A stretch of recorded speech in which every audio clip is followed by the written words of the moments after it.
नमो भगवते वासुदेवाय नमः। भगवान श्री हरि विष्णु की कृपा आप पे और आपके परिवार पर सदा बनी रहे। अधिक मास में पुरुषोत्तम मास की कथा का प्रतिदिन श्रवण करने से सभी प्रकार के दुखों का नाश होता है और मरणोपरांत मोक्ष की प्राप्ति होती है। इसी कड़ी में सुनते हैं पुरुषोत्तम मास महात्म्य के अगले अध्याय को।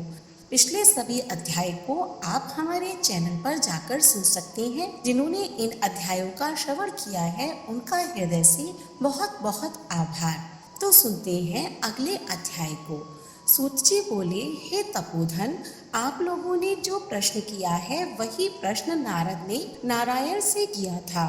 सो नारायण ने जो उत्तर दिया वही मैं आप लोगों से कहता हूँ। नारद जी बोले, विष्णु ने अधिमास का अपार दुख निवेदन करके जब मौन धारण किया तब हे बद्रीपते, पुरुषोत्तम ने क्या किया सो इस समय आप हमसे कहिए। श्री नारायण बोले, हे वत्स, गौलोकनाथ श्री कृष्ण ने विष्णु के प्रति जो कहा वह अत्यंत गुप्त है, परंतु भक्त, आस्तिक, सेवक, दंभ रहित अधिकारी पुरुष को कहना चाहिए। अतः मैं सब कहता हूँ, ध्यान से सुनो।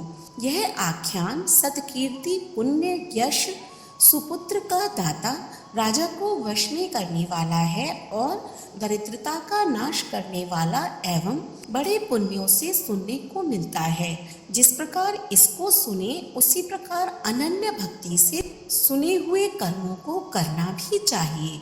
श्री पुरुषोत्तम बोले, हे विष्णु, आपने बड़ा अच्छा किया जो मलमास को लेकर यहाँ आए। इससे आप लोगों में कीर्ति पावेंगे। आपने जिसका उद्धार स्वीकार किया उसको हमने ही स्वीकार किया, ऐसा समझें। अतः इसको हम अपने समान सर्वोपरि करेंगे। गुणों से, कीर्ति के अनुभाव से, पराक्रम से, भक्तों को वर देने से और जो भी मेरे गुण हैं उनसे मैं पुरुषोत्तम जैसे लोक में प्रसिद्ध हूँ, वैसे ही यह मलमास भी लोकों में पुरुषोत्तम करके प्रसिद्ध होगा। मेरे में जितने गुण हैं वह सब आज से मैंने इसे दे दिए। पुरुषोत्तम जो मेरा नाम लोक तथा वेद में प्रसिद्ध है वह भी आपकी प्रसन्नता का अर्थ आज मैंने इसे दे दिया। हे मधुसूदन, आज से मैं इस अधिमास का स्वामी भी हुआ। इसके पुरुषोत्तम इस नाम से सब जगत पवित्र होगा। मेरी समानता पाकर यह अधिमास सब मासों का राजा होगा। यह अधिमास जगत पूज्य एवं जगत से वंदना करवाने के योग्य होगा। इसकी पूजा और व्रत जो करेंगे उनके दुख और दारिद्र्य का नाश होगा। चैत्रादि सब मास सकाम है, इसको हमने निष्काम किया है। इसको हमने अपने समान समस्त प्राणियों को मोक्ष देने वाला बनाया है। जो प्राणी सकाम अथवा निष्काम होकर अधिमास का पूजन करेगा वह अपने सब कर्मों को भस्म कर कर निश्चय मुझको प्राप्त होगा।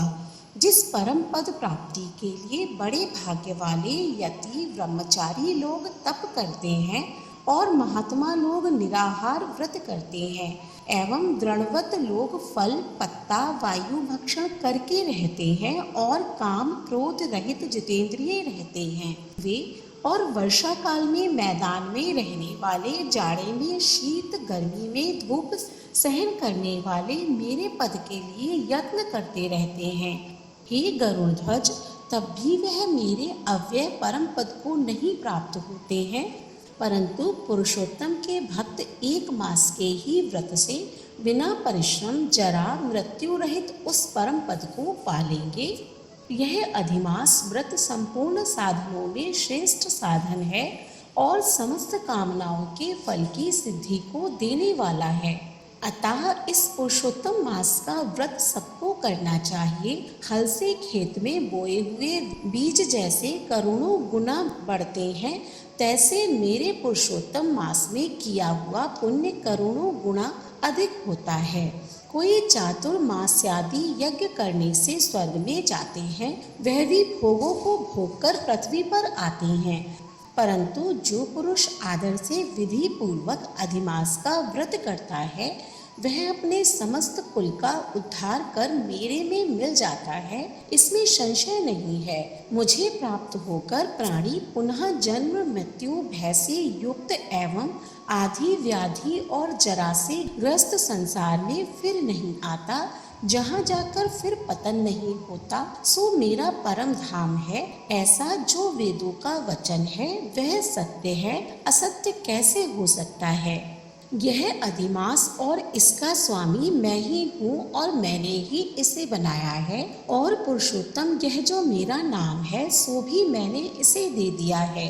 अतः इसके भक्तों की मुझे दिन रात चिंता बनी रहती है। उसके भक्तों की मन कामनाओं को मुझे ही पूर्ण करना पड़ता है। कभी कभी मेरे भक्तों का अपराध भी गणना में आ जाता है, परंतु पुरुषोत्तम मास के भक्तों का अपराध मैं कभी नहीं गिनता। हे विष्णु, मेरी आराधना से मेरे भक्तों की आराधना करना मुझे प्रिय है। मेरे भक्तों की कामना पूर्ण करने में मुझे कभी देर भी हो जाती है, किंतु मेरे मास के जो भक्त हैं उनकी कामना पूर्ण करने में मुझे कभी भी विलंब नहीं होता है।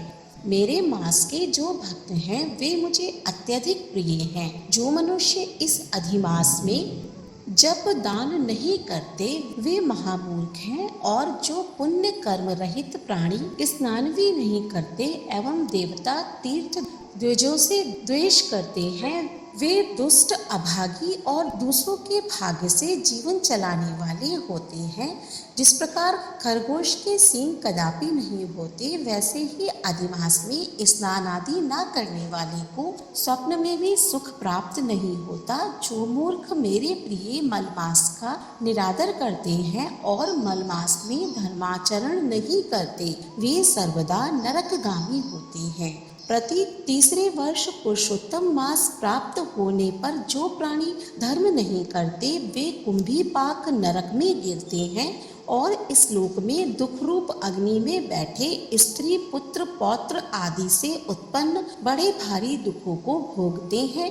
जिन प्राणियों को यह मेरा पुण्यतम पुरुषोत्तम मास अज्ञान से व्यतीत हो जाए, वे प्राणी कैसे सुखों को भोग सकते हैं। जो भाग्यशालिनी स्त्रियां सौभाग्य और पुत्र सुख चाहने की इच्छा से अधिमास में स्नान दान पूजनादि करती हैं, उन्हें सौभाग्य संपूर्ण संपत्ति और पुत्रादि यह अधिमास देता है। जिनका यह मेरे नाम वाला पुरुषोत्तम मास दानादि से रहित बीत जाता है, उनके अनुकूल मैं नहीं रहता और न ही उन्हें पति सुख प्राप्त होता है। भाई पुत्र धनों का सुख तो उसे स्वप्न में भी दुर्लभ है। अतः विशेष करके सब प्राणियों को अधिमास में स्नान पूजा जप आदि और विशेष करके शक्ति के अनुसार दान अवश्य करना चाहिए। जो मनुष्य इस पुरुषोत्तम मास में भक्ति पूर्वक मेरा पूजन करते हैं, वे धन पुत्र और अनेक सुखों को भोगकर पुनः गौलोक के वासी होते हैं। मेरी आज्ञा से सब जन मेरे अधिमास का पूजन करेंगे। मैंने सब मासों से उत्तम मास इसे बनाया है, इसीलिए अधिमास की चिंता त्याग कर हे रमापते आप इस अतुलनीय पुरुषोत्तम मास को साथ लेकर अपने वैकुंठ में जाओ।